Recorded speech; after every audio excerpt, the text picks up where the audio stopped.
Hello, everyone, and welcome to the Able Voices podcast. I'm Dr. Rhoda Bernard, founding managing director of the Berklee Institute for Accessible Arts Education, and I am proud to present this podcast featuring disabled artists and arts educators. We are inviting artists with disabilities to be guest hosts for the Able Voices podcast. Today's guest host is Case Valentine. Case Valentine is an influential voice in the world of alternative music, fashion, and autism advocacy. Their powerful music and bold comedic TikTok reel style have earned them a devoted following of fans who love their unique perspective and inspiring message. As an autistic person themselves, Case is passionate about promoting autism awareness and acceptance. Case uses their platform on Instagram and TikTok to share their own experiences and educate others about the challenges and opportunities of living with autism.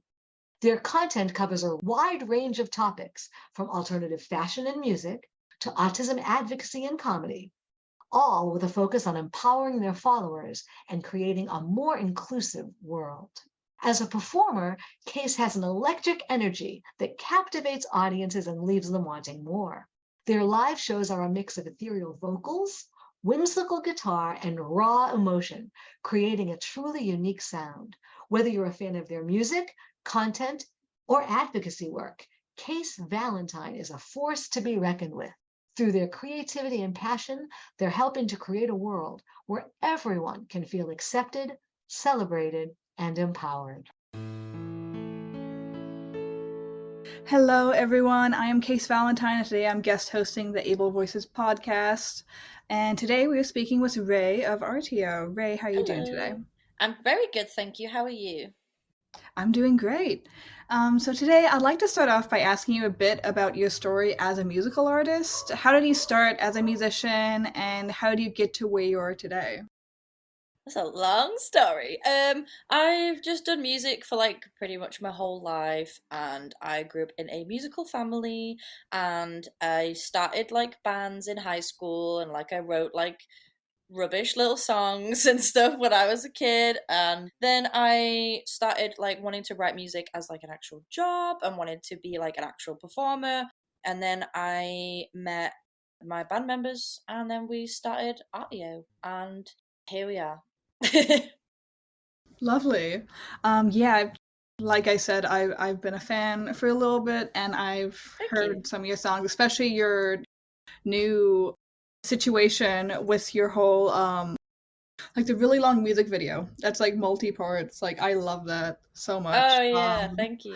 Yeah, I love how all of your music videos have, at least the recent ones, all have a distinct style. It's very film-like, and you can really see your taste in it, if you, thank you, for lack of a better word. But yeah, I initially discovered you through TikTok and through a video on your TikTok talking about being an autistic individual. And I'd like for you to tell us a bit about your experience as an autistic person, if possible. As a musician with autism, how does your autism impact your ability to perform or tour, how would you say it impacts you in general? I mean, in the capacity of music and Artio itself, it does impact everything, but not necessarily in a negative way. I think it just changes the perspective that I have on stuff. For writing and recording and stuff, it's my lyricism is, I think, sometimes a little bit different and abstract because I think of things in a different way to other people, possibly.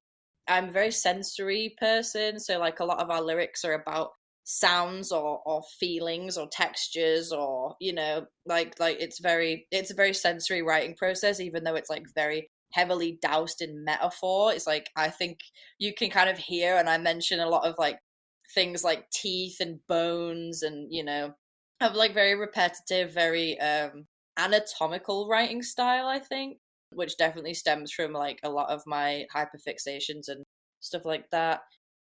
I don't really like loud sounds, and that's something really everyone gives me grief about that, and they're all but you're in a rock band, and I'm yeah, I'm aware of that.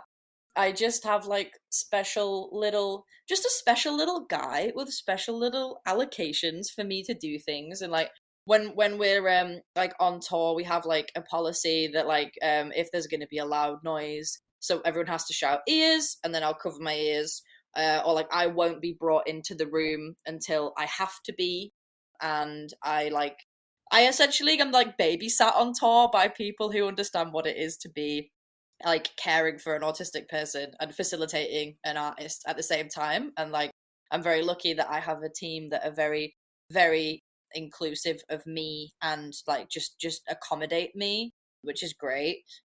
I like hyper focus on stuff, and like nothing in Artio is like half-assed. Like everything is like really thought out, because I essentially like it's like my special interest is this band. So like stuff gets done. Like when something needs to be done, it will be done, and to the highest possible standard. But that I will stop like a week of burnout afterwards. So it's like it swings and roundabouts, I guess. Like it affects everything that I do, but it's all I've ever like known how I behave. So like I don't really know if I can compare what I do to like how I've seen anyone else do it, or like understand that everything that I do is like connected to that, because like it's just kind of what I do. But I think it does affect a lot of stuff.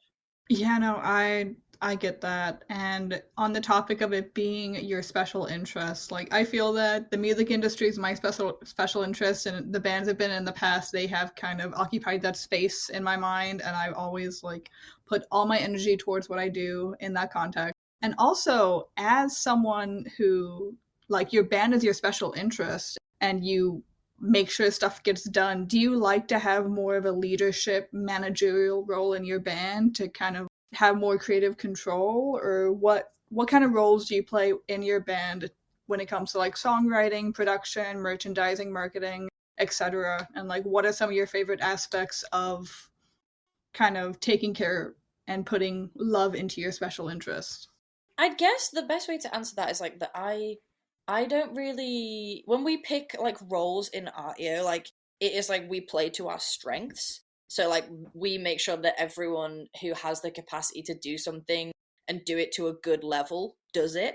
So like everyone has their roles and they all do everything that they do really well, because it's like we like want each other to thrive. So it's like I handle a lot of the visual stuff and the artwork and the outfits, and like anything that you kind of see of Artio is like it's either been done by me or has been designed or orchestrated or like produced, I guess, visually by me.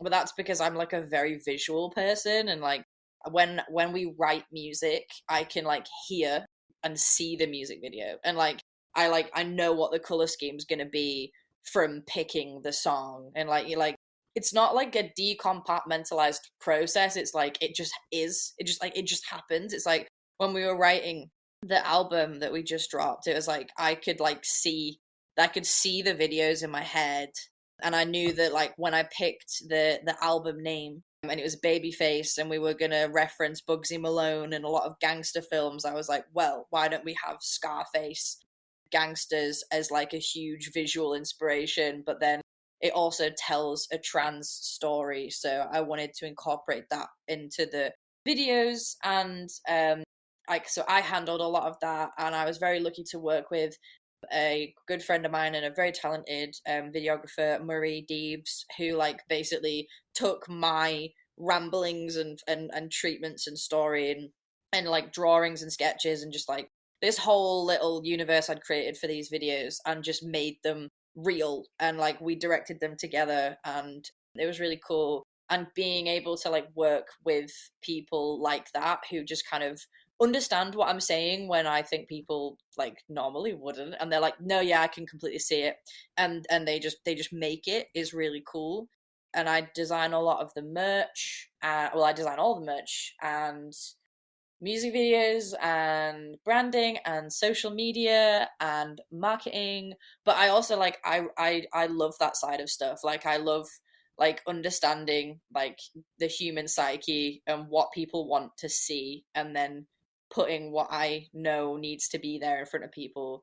Because I think I've spent like I spent my whole life like people watching and observing and mirroring, because of like my like having undiagnosed autism for so long, and then realizing what it was and being like, oh, that's it. But like I understand people in I would say a clinical way rather than like an emotional way. I can't pick up on sarcasm, but I do know what's going to stop you from scrolling on TikTok. Like it's a very strange thing. So I just kind of handle a lot of that stuff because I like it and I don't mind it and I find it very fascinating. It's like the psychology of music marketing and promoting of a song. And like sometimes it is a little bit dehumanizing of like I have spent like years of my life working on this thing and then I need to make it digestible for a 30-second clip so that the general public can like see what I do. Like sometimes that's a little bit hard because it's like I have to switch off from the like creative sensory person who just is just passion and hyper focus and special interest of this project and then go to the like cold analytical study of of what humans want and very quickly. But I think because I have the capacity to do that because of being autistic. So it just makes it a little bit of an easier transition to kind of do a lot of roles because I like have I don't know. I don't even know if it's like it's not brain power. It's just like I am able to like multitask and do lots of things and I learn things very fast and like learning how to like process and package and ship merch and stuff when we started like gaining the I guess the need to start selling it. Like there's stuff that I like the things that I will not be responsible for in this band and that is just a rule. But then there's stuff that I'm like I really thrive at and then everyone wants you to do well at it. So we give each other the good tasks that we want and deal with the bad ones when we can. It definitely makes sense playing to your strengths in a band format because, you know, everyone has their own things that they're really good at or really bad at. For example, I dislike doing anything accounting or financial focused. Like that's not my thing, but I love branding and marketing and all that. So yeah, that makes a lot of sense. And also as someone who is well versed in like music industry and kind of what makes someone watch a TikTok or be engaged with certain content, I did see that your long form content is very highly produced and beautiful. Thank you. The entire Babyface saga, like that's something I don't really see in many up and coming bands, even bigger bands nowadays. Like a lot of people just don't invest in long form content, even labels. It seems like short form content is definitely what is being pushed at the moment. And I just wanted to ask, like, what's your opinion on the difference between short form content and long form content today when it comes to engaging with fans?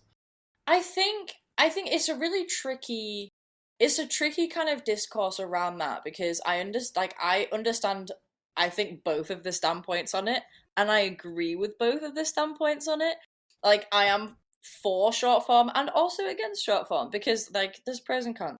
I think long form content is so special and like music videos and like documentaries and short films and stuff like that to do with music and the creating of music is like something so like beautiful and I think really important and it lets you actually see into the brain of the person and lets you like into their kind of like world for longer and it's not just like an in your face flashing caption to get you to stop scrolling because you're already scrolling anyway because you're looking for stimulation or you're looking for inspiration or you're just looking for something to fill a void really quickly, so you're just scrolling for short form and the way that most bands get discovered nowadays, unless you have like a leg up in another way, which like, you know, there's no shame to that, like more power to you, but like most bands that are like kind of independent or having to kind of make ends meet themselves, a quick way to do that is through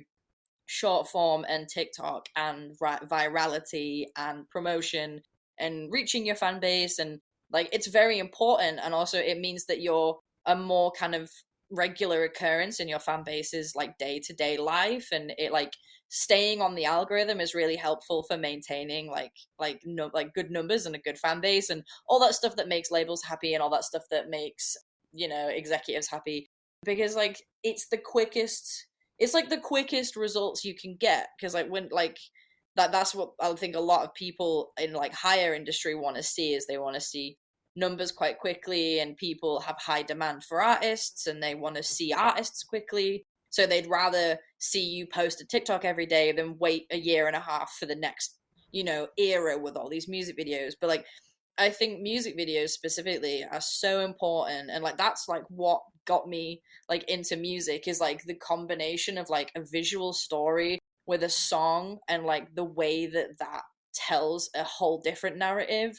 Because like when you write a song, you're not reliving everything that you wrote in that song in that music video. It's like two stories or three stories or four stories like running in parallel with each other, and it shows like the like levels of this art. Because I think creating music and creating music videos it has to be treated as an art form rather than like a quick way to gain attention or like to earn money, because there's no money in music. I don't know what that Nope. I don't know what that stigma is.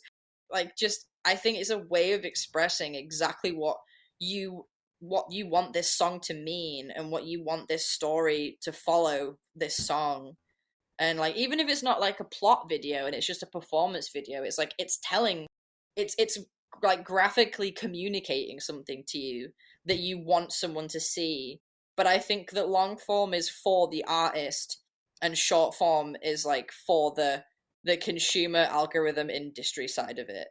And it's tricky because I do both, and if I had to choose, I wouldn't make short form. But like, it is a necessary step that I think a lot of artists need to make. And I think that like there shouldn't be this like shame about it, because like you gotta promote that music and you gotta make it happen. And if you haven't got like contacts or like a large enough label to like leverage stuff for you, it's like it's very important. And not everyone can do the other way of, I don't want to make short form, but I have other things going for me, so I'm just not going to do it. I don't need it. Because not everyone can kind of do that. So I'm like, I'm in the middle. I'm on the fence. I see the benefits of both.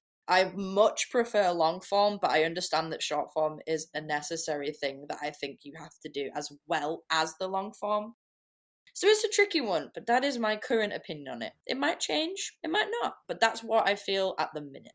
Yeah, I totally agree with that. I feel like they're just two sides of the same coin, and kind of similar to your perspective. My view on it is that short form content is really great for reaching out and finding a new audience, while long form content is better for nurturing that pre-existing audience. Yes, Because definitely. if you're just finding new people and then just putting out low value quick content, then your new followers or new audience is just gonna like lose their attention and not kind of like move on to the next thing. You have to nurture the audience that you gain. You can't forget about that and just focus on reaching new numbers or audiences and chasing the numbers behind that. So in that sense, I feel like both are kind of necessary, but they serve very different purposes. Yeah, that's exactly it. Is like I think they both should be done, and I think they're both really important. But like, it depends on what, like where you're writing from and where you're coming from and what situation you're in which how, I guess, how passionate in the debate of it you are. But like, I understand that the hustle must be done, and I'm very proud of the music I write and the songs that I write. And like I write my lyrics and I write them with my chest, and I'm happy to then like sell that to people online, because it's like selling it. It's like being like, hello, person that's never seen me before, this is a reason why you should listen to me right now. Stop doing what you're doing. Stop it. Look at me now. But like that's what it is. But then people who do support you and do love you, and you have that like that beautiful artist to audience relationship, like then they get to watch you exist in like long form content. And it's like theatrical and special, and it's not just like a candid, you've propped up your iPhone and you're just like lip syncing. It's like, this has been planned out and booked, and there's been a location got, and people have traveled, and like there's a crew, and there's rigging, and like a whole lot of like love and passion and teamwork, and a community aspect has gone into creating a music video or a series of music videos.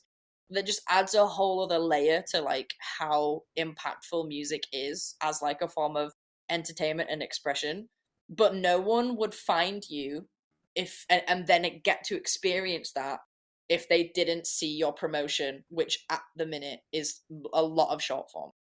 So I think it's like the short form is the appetizer, and then the long form is the reward. It's the main course, but like, you know, treat yourself, have a starter in it. Yeah, that all. Yep, I think you got it. Yeah, ladies and gentlemen, we got it. Yep. we solved all the issues in the music industry right there. You heard it here. We have fixed it. So I would like to know, and I'm sure the listeners here would like to know, Hello. have you received any education in the arts or music industry? And technically, no.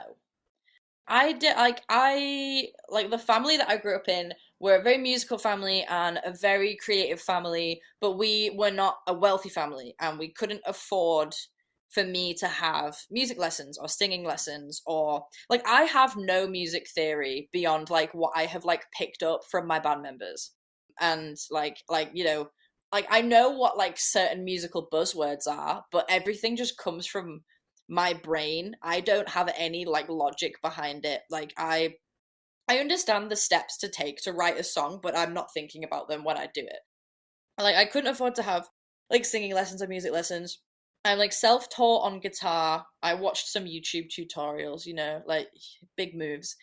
I learned how to sing by emulating my favorite singers and copying them, and then like doing covers of songs and in vocal styles and like in ranges and keys that like felt comfortable.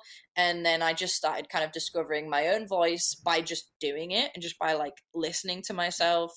And I think I have a natural musical ear, because I think like even if you have like extensive musical training, which is great, like, you know, like good for you, but like I think you have to have a natural kind of adaptability for it, if that's the right word. Like you have to have like a musical ear to then pick up, because like you could learn as much music theory as you want, but if you don't have like the ability to like write a song with it and like feel a song and feel the music and create something, like I think that's quite like that's not the point I want out of music. Like I want to create because I want to create, rather than like I want to know everything about what I do. But I have like I did drama and art in high school and sixth form, which is like college, I guess. And I didn't do music because I didn't do music lessons, so that I didn't have music grades, so then I couldn't then get into these courses to do music. And then because I didn't do music in high school, I couldn't do music in college because I didn't have grades in music.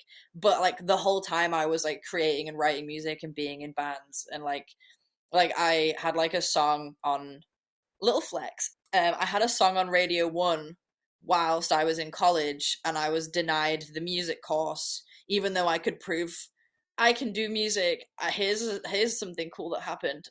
My band song was on Radio 1, and they're like, yeah, but like you don't have the grades. And I was like, but I'm showing you I can do it. And they were like, nah, you need a number. So like, it's like I've not had access to doing music for like educationally or like formally. So everything I do is just like I like the vibe, the feel, the vibe. But like the just like the inside of my like brain, just doing it. And like all the other members of Artio are like, because I can't speak on behalf of them, but like you know, they're all like musically educated, and they did it in high school and college and university, and like they know their stuff, but like they know it in a way that like they have that passion and like born natural talent for it as well.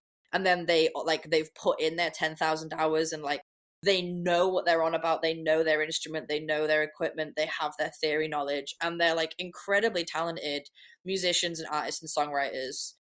So I think it's really important both ways. Like, you know, you don't have to be educated in music to be good at music, but I think that if you are like adept to music, it's really cool to then learn more about it It's like I'm learning more about myself and my voice and like vocal technique all the time, but I just didn't get it from like formal education. I've got it from like learning and doing it, emulating and listening and YouTube videos and live shows and like learning how to sing live is like a whole different ballgame to learning how to sing in like just understanding what singing is. And then like when you like do it live, it's a whole different thing. So like I just learned as I went and like just picked up what I needed to pick up as I did it rather than like having a formal education on it. Yeah, I get that. And like knowing how to sing is one thing, learning how to sing live is another. Learning how to sing and be a frontman,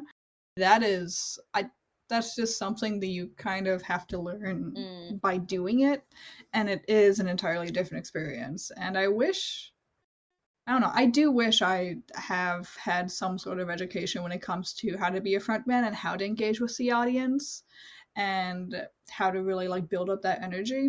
But yeah, that is something that you can learn. I totally agree with all that you said. And also, I did want to know, when did you decide that you wanted to be in a band specifically? And that's how you wanted to pursue music? So I'd always absolutely like just like loved bands, and like I was like a little emo from like when I was very young. And like my dad would always have like American Idiot by Green Day, like that album would always be on. And like I had a Black Parade My Chem poster in my room when I was like 6. And like, you know, I've always been into rock music. And when I was in primary school, which I guess I'm not sure what the equivalent would be for you guys, but like I don't know, like middle school or like grade school. Like me and like my best friend of mine would like do makeup dance routines to Paramore songs. And like we're like I've always been into rock music, but like I originally was like, it's like the most autistic answer, but I was like, I'm gonna be either a marine biologist or a paleontologist. And that was what I believed I was gonna be for so long. And then I'm finding the date of it now because I went to a gig and I saw Paris live in Manchester on the 6th of April in 2016. And like I'd been a fan of Paris and Lynn Gunn specifically for a long time. And I saw them live, and I saw Lynn Gunn live, and I heard these songs that I was so passionate about and invested in, and I knew these songs inside out. I'd rinsed that album like so much, and I saw it live on that tour for White Noise, and I was just like, oh my god, this is it. Like I watched Lynn on stage, and I just was like, I'm gonna do that, and I don't care how I do it or what I have to do it. That's happening now. And I just got like tunnel vision, hyper fixated on like that is what I'm doing. I've decided I've everything to the curb. I'm like, I love dinosaurs, but I'm not digging them up anymore. I'm gonna be a musician.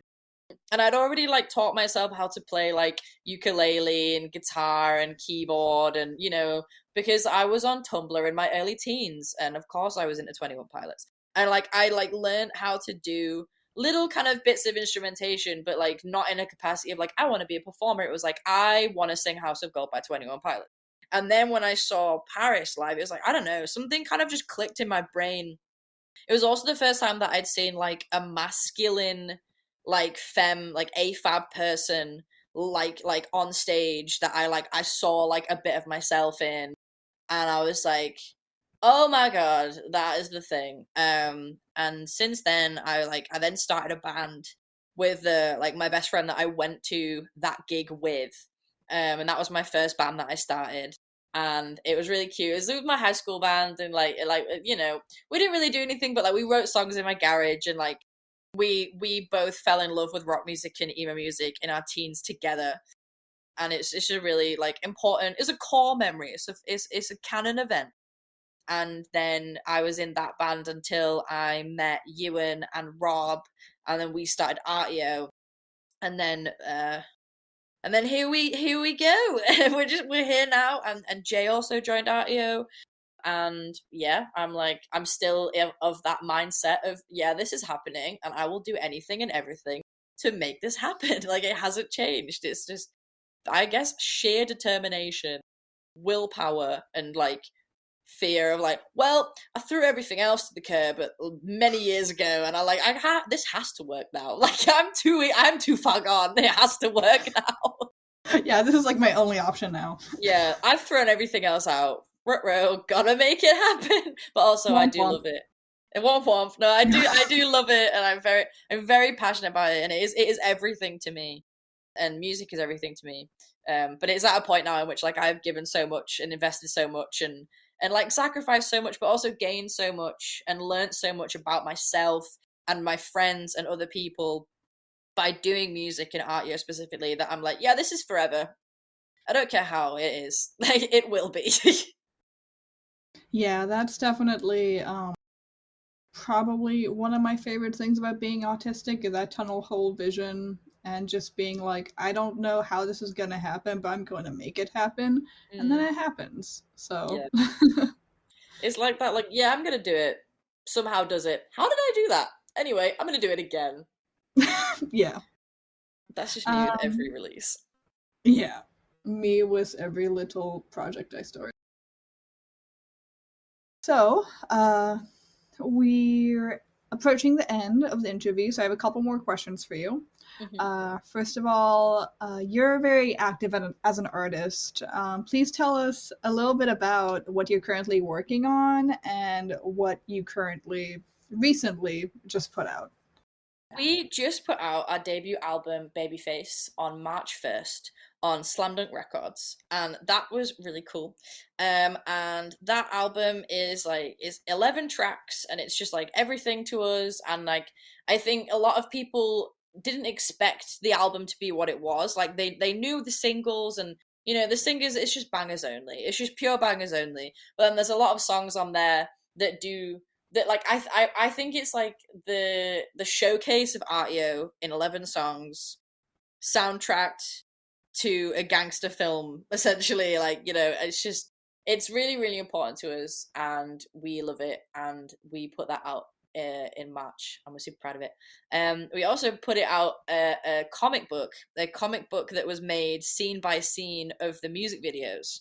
So we filmed the music videos last year. We filmed all of them in time for me to then go and have top surgery.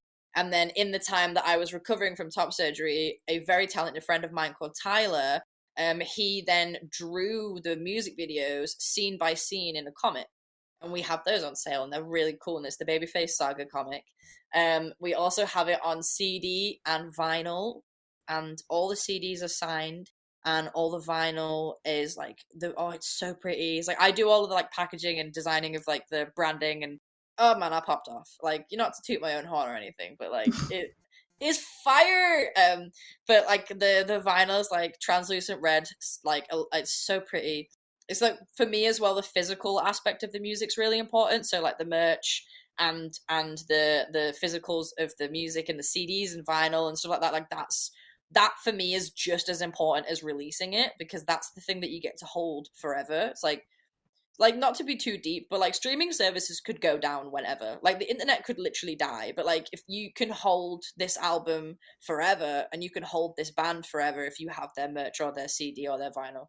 Like, and that's not my justification for why I collect all of that stuff. No, it's just very that's just very important to me. We're also working on some other really cool projects I can't really talk about right now, because one of them I signed an NDA, and the other one is just a secret. But like we're still cooking. We're in the kitchen. We haven't left that kitchen. We're still cooking. But we are working on loads of really cool stuff that's really exciting for us, but also I think really exciting for the people that love what we do.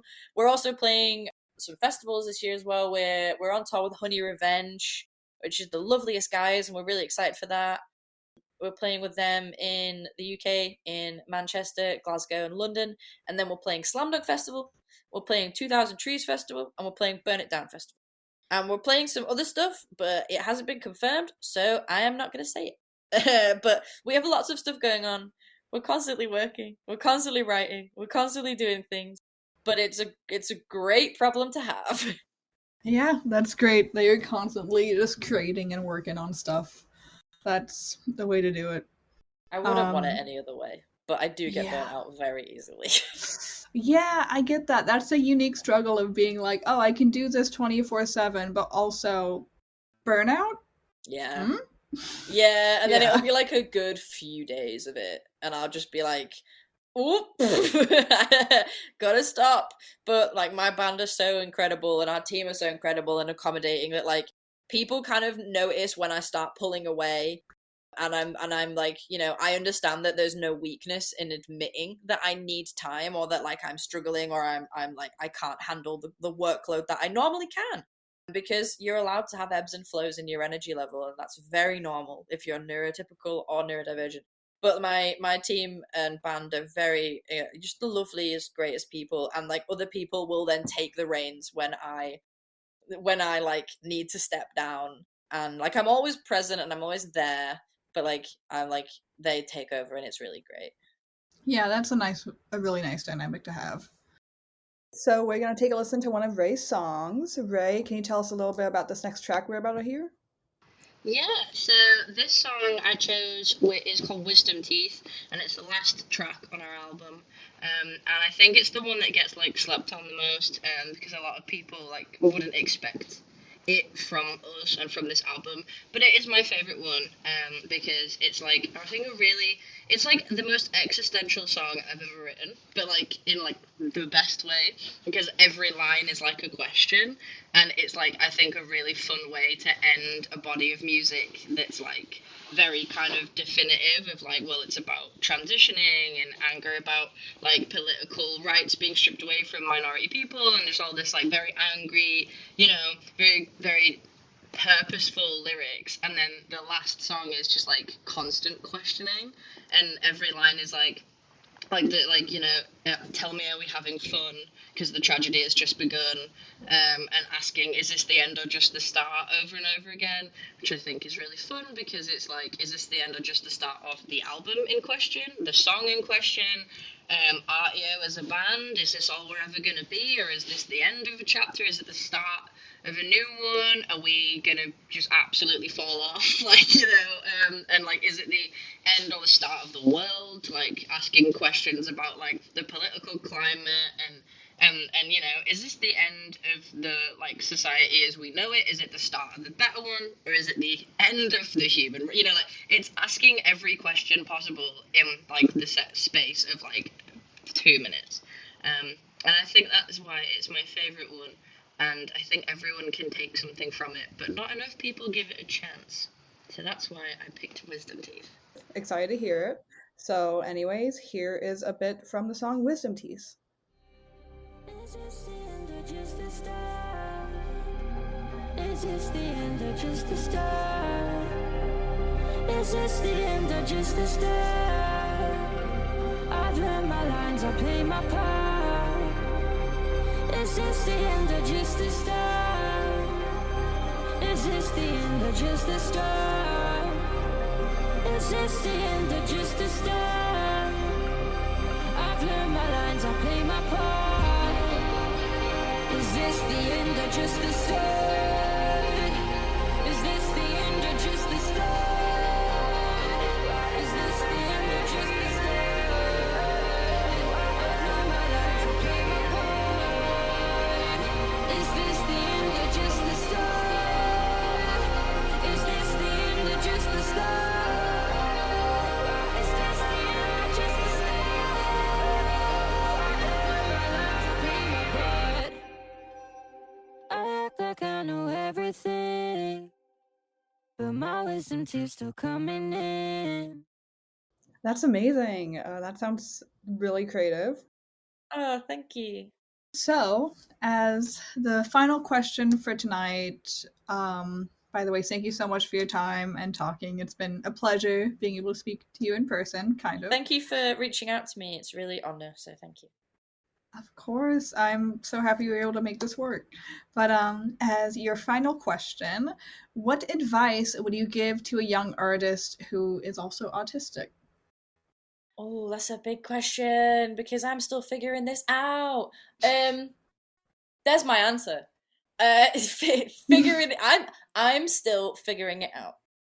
learning about yourself and your needs and accommodation and you know, the things you need to put in place to be able to do the things that you want to do, you're allowed to do that. If people refuse to accommodate you and refuse to help you while you're figuring it out, or when you set your boundaries, do not work with them. Like because it is not hard to accommodate people.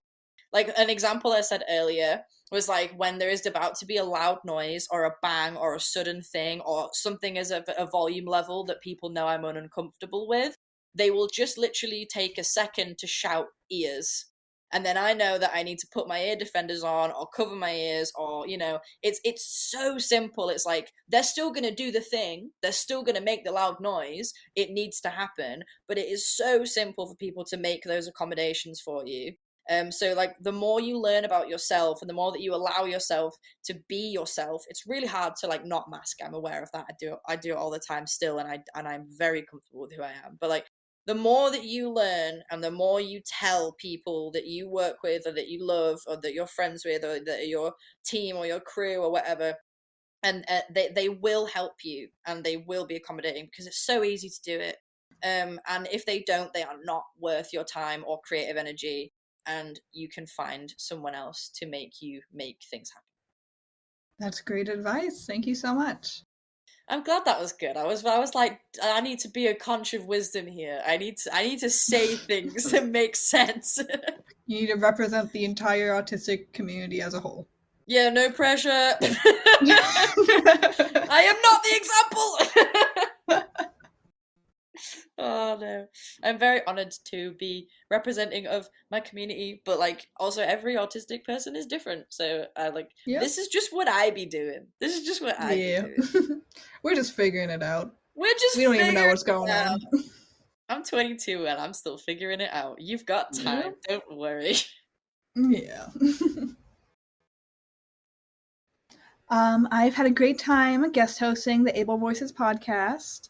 This has been a great experience being able to interview and meet so many talented disabled musicians.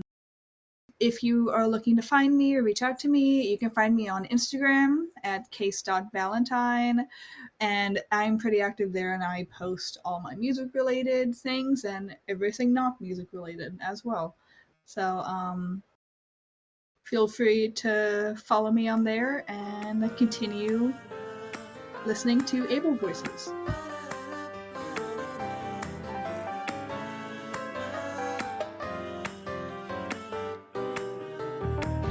Able Voices is a production of the Berklee Institute for Accessible Arts Education, led by me, Dr. Rhoda Bernard, the founding managing director.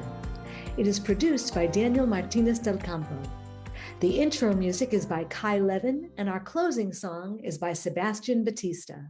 Kai and Sebastian are students in the arts education programs at the Berklee Institute for Accessible Arts Education. If you would like to learn more about our work, find us online at berklee.edu/BIAAE or email us at BIAAE@Berklee, that's LEE.edu.